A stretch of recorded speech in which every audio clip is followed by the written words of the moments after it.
You are the generation, the first generation in His family, praying the pure water, pure water, pure waters. A living water will flow upon you as a man of faith. Pure water will flow upon you as a woman of faith.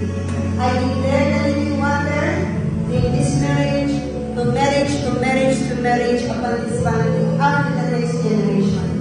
Dalangin ko ang paglukaw ng kapangyarihan ng Diyos Ama, ang Diyos Anak, at ng Diyos ng Banal na Espiritu, kinataas ng iyong Apo ang kanyang daliri sa Diyos. Hallelujah. Salamat, Panginoon.